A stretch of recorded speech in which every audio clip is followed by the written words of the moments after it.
What I like about this play is it's like in between a lunge, a dive, a slide, whatever you want to call it.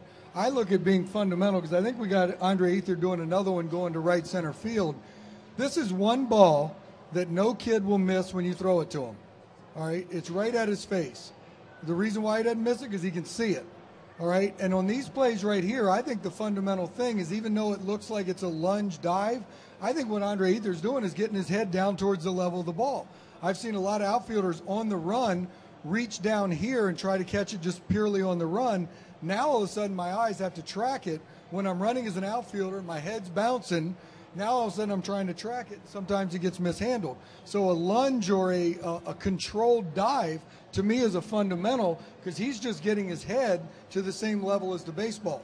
If the ball's hit on the ground and I'm catching it as an infielder, I get low because that brings my head down to that level. It's hard to catch a ground ball like this because my head's still way up here. So to me, the fundamental, even though these are nice plays, I still think there's a fundamental with him lowering his head, getting his eyesight closer to the ball. That way you can make the play a little better. And it certainly is an opportunity to make the point that when you run, you want to run on the balls of your feet. You don't want your head bouncing. You want to keep it stable. When you're going after the ball, you need to have your head stable so you can see it and you can track it really well.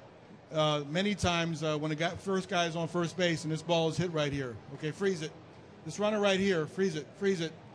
This runner right here, I don't see the outs here, but I'm assuming it's less than 2 outs because he's not running. So he's looking at there thinking, okay, is it going to be a potential bloop hit or not? How far do I go off of the base, in order to, if it lands safely, can I get to third base?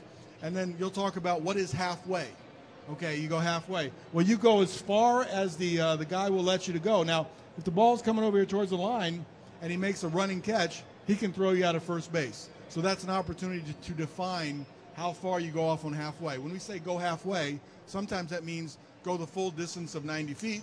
Sometimes it means stay close enough because this outfielder's got a good arm and he can throw me out at first base.